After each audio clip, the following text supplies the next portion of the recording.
My 24F husband 25M cheated on me and I don't know what to do. Me and my husband have been together for almost 4 years, we dated for a year, engaged for a year and married for almost 2 years. We've had issues in the past, having to do with his drinking overindulgence. I would express my frustration every time he would get drunk, and he wouldn't see the big deal in it. He transitioned to only drinking on the weekends, but even then he would drink and was still an issue because he wouldn't know when to stop. And he's the kind of man to never bring up his own frustrations with me unless he's been drinking, so whenever he'd get drunk and I'd express my annoyance with him, it would turn into a huge argument about past things that he's held onto, about things that I do that upset him. We've never had issues with trust, and I honestly never thought that he would do this to me. At the end of summertime last year we decided to move to a different state because the one we were living in we could not afford anymore. Before we moved he talked about going to a different denomination of Christianity that we'd been going to. He grew up a Christian but not really going to church regularly until he met me. I grew up Pentecostal and have been going to church since I was a child. His family over the last 5 or so years have come to be Orthodox Christians, which he became very interested in. Before we moved I told him I would try going to this church if this is something he wanted to try, but if I didn't like it I don't want to be forced to go to this church. He said he wouldn't force me into anything and that was that. So fast forward, we moved here and started going to that church. His drinking was still an issue, and even though I thought the church and everyone there was very kind, I just didn't feel right going there. I expressed that to him and he told me I should bring my concerns to the priest of the church. I haven't done that and I don't know if I will. Fast forward to a month-ish ago, it was a Friday night and I was at work. He works construction and I work in the service industry, so we have opposite schedules most of the time. He decided to go out to a bar with his brother and cousins and their friends. All of them are married, or have girlfriends, and like I said, there's been no breach of trust ever, so I had no reason not to trust him. I got home from work around 10 p.m. and he called me and said I should come out. I said I don't really feel like it and he said that's okay and he'd be home soon. 2 hours go by and he's still out. He called me multiple times, multiple being like 10 times, drunk and confused and lost and alone. So I told him to get an Uber back home. He said okay, but then I heard his brother on the other end say there you are. So I told him to stay with his brother and come home soon. 2 hours go by, it's 2 a.m. and all the bars close at this time. We share our locations with each other so I could see where he was.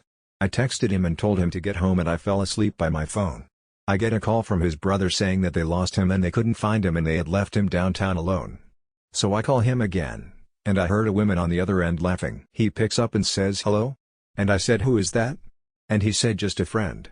I said don't lie to me, who is that? He said there's no one here. Listen, silence. He blatantly lies, so I said get home now. If you're not home in 20 minutes I'm locking you out. He says okay. I watch his location start to move like 10 minutes later. We live like 15 minutes from where he was and it took him an hour to get home. I watched his location go into different neighborhoods and turn around and he took the weirdest and longest way home. His location never stopped during those movements, so I don't even know if anything more than what I ended up seeing happened. So an hour goes by of my watching his location, and eventually gets to an intersection a minute away from our house. Then his location stops moving, and his phone says it's at 0%. Life 360 tells you their battery percentage. But he was a minute away from the house, so no big deal.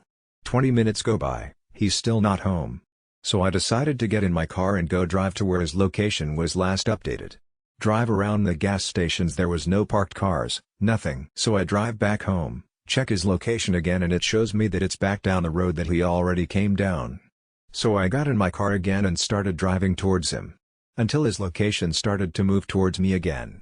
I drove home and watched the location until finally they pull in front of our house. I was watching from our window through the blinds peeking through so he couldn't see me watching. It was dark out so I could only see their silhouettes, but I watched as he leaned over to the driver's side that looked like they were kissing. He leaned back over after probably a minute or so of them kissing. I watched him turn the dome light on in the car and I could see them, talking and smiling. He turns the light back off, and leaned back over and kissed her again. Another minute of making out ensues and I finally stormed downstairs, threw on my jacket and walked out there. I opened the passenger door of the car where he was and they were still making out. He turned and looked at me, drunk out of his mind and unrecognizable. I looked at him and told him to stay the F away from me, to not come inside, and we're done. I looked at the girl and said you can take him to wherever you're going. I stormed back inside and locked all the doors, went upstairs and locked myself in the spare room. It was 4 in the morning at this point. I'm trying to call my friends and nobody will answer. I looked out my window and saw him standing in the front, the car gone now. Finally one of my friends answers, bawling, and I told her he cheated on me. Downstairs I could hear the door being broken in and I heard him come inside. The door was fine but he broke the trim of the door to get it open. I grabbed my purse, my coat and stayed on the phone with my friend. I went to walk out the door and he asked where I was going and I told him away from you. He said no, stay, we're talking about this, and I said no. He tried to come near me and I told him to get away. I turned around and I asked him why. And his response was, "What do you do for me?" I laughed because I literally couldn't believe what he said. Then I walked out to my car and opened the door. I pressed the lock button when I opened it. He followed me and grabbed my door, not letting me close it.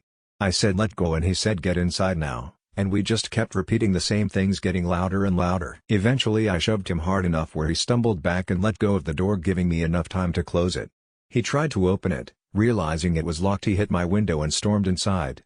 I drove away still on the phone with my friend. Eventually my sister-in-law, who lives a couple hours from me, answered.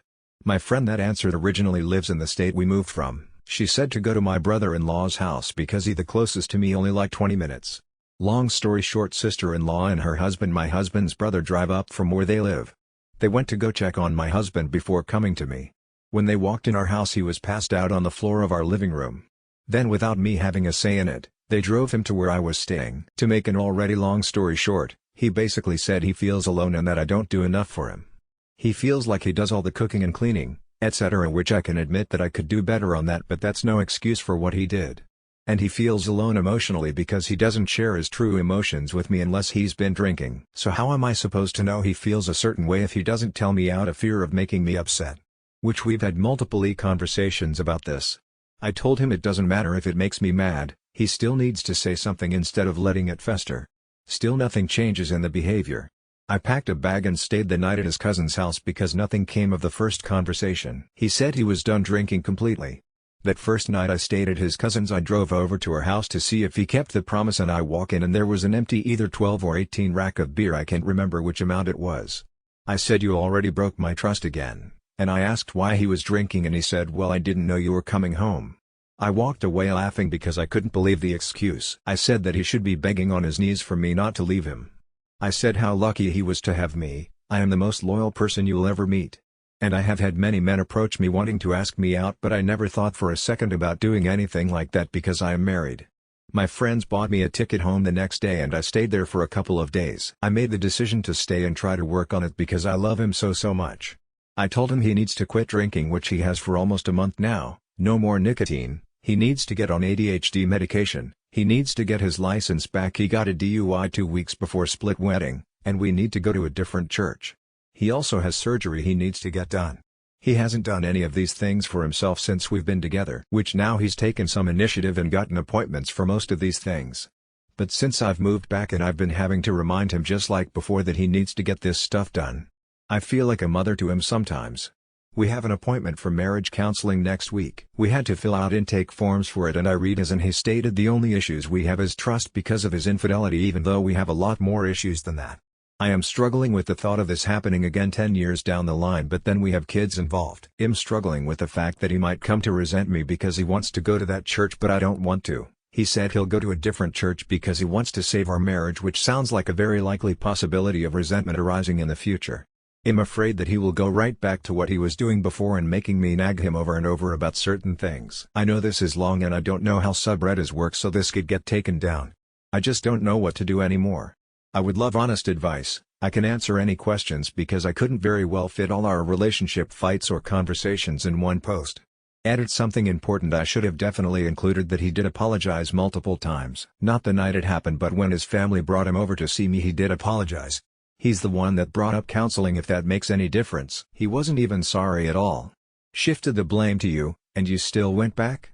Why would he change or do what needs to be done when you went running back when there was zero remorse, zero apology, and zero action on his end? So you only have yourself to blame.